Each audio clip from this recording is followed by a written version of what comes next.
Friends, welcome to my workplace at Ranaghat, West Bengal, India. The interesting thing in this case is the patient is a gentleman of 89 years, just 11 years short of making a century.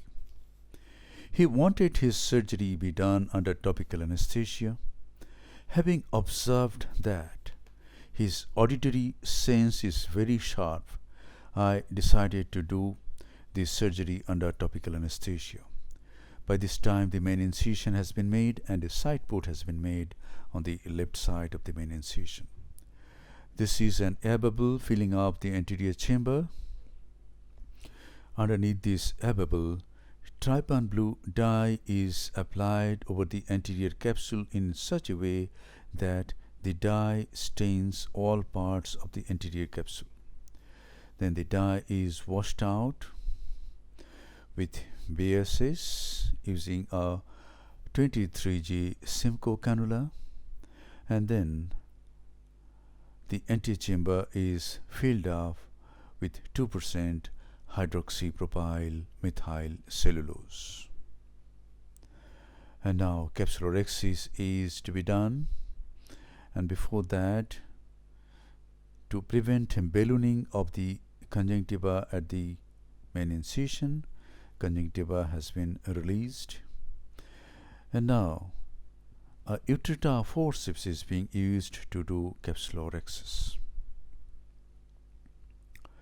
This is not an intumescent cataract, so I am doing an adequate sized rhexis at on-go, and this is an adequate sized rhexis of about 5.5 millimeter.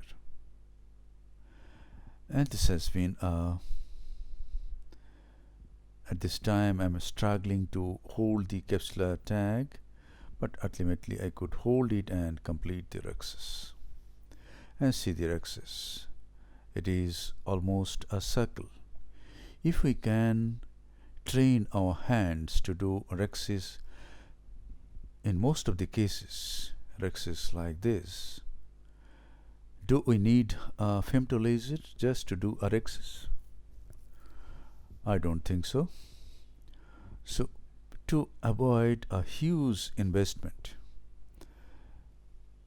to do a circular rhexis by laser, we can train our hands instead.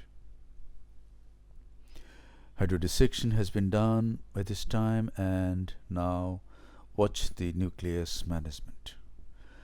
After aspirating some cortex, the handpiece is turned to make the bevel up. I take help of my left hand and make the bevel up.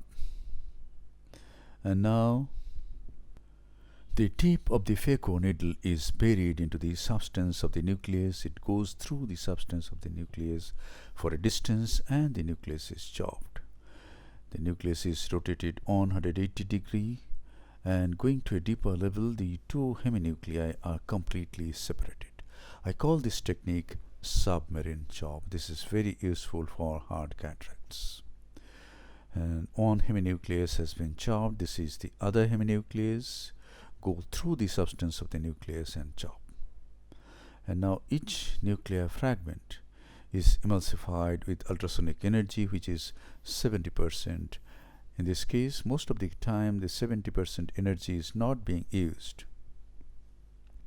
but the setting is at 70%. Flow rate is 45 ml per minute, and a vacuum is 450 millimeter of mercury. This is Oatley Cataracts 3. And now the nuclear fragment is, this is the last nuclear fragment. It is chopped into two fragments, two pieces, and then each nuclear piece is emulsified and removed. At this time I come to Phaco 3 mode, where the vacuum is 250 millimeter of mercury, flow rate is 25, and ultrasonic energy is 60%. And the nucleus has been safely and nicely managed. Emulsification has been carried out just below the iris plane. in the anterior aspect of the capsular bag. And now is the time to remove the cortical lens matter. I'm using this instrument. This is a very simple instrument. It is a 23G Simcoe cannula. We can use a 22 gauge Simcoe cannula also if we are managing this through the main incision. 22 gauge will be a little faster.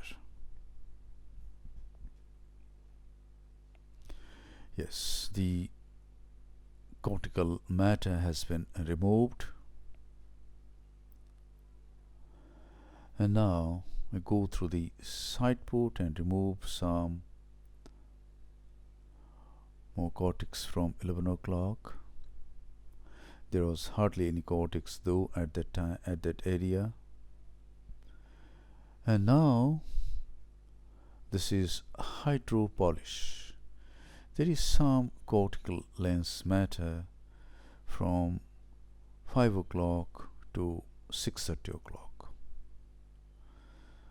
This very fine cells are sticking to the posterior capsule.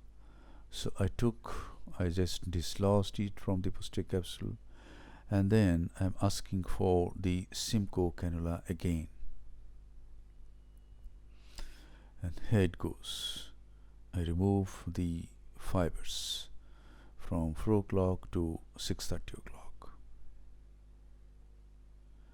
And once this is done, this is the time for implantation of an intraocular lens, and in this case a hydrophilic acrylic single piece monofocal intraocular lens is being implanted.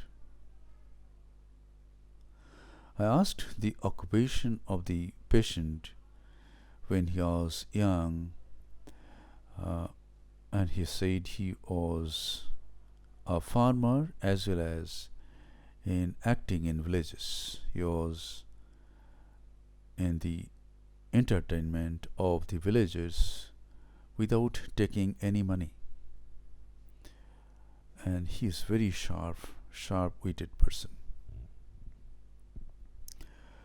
In this case we have only one side port. The side port is being closed by hydrating corneal stroma with BSS, and see the rhexis. It is overlapping the optic of the intraocular lens all around. Friends, we have to learn to do almost circular rhexis in most of the cases if we can't afford a femtosecond laser.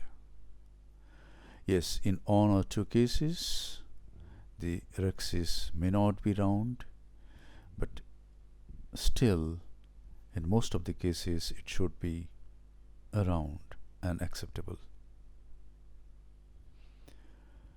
The antechamber is formed nicely and the case is concluded. Thank you very much for your attention. Hope this video will help you in developing your surgical skills. Yes, we can take very elderly person for surgery under topical anesthesia if the patient is sharp-witted and patient can listen to our commands.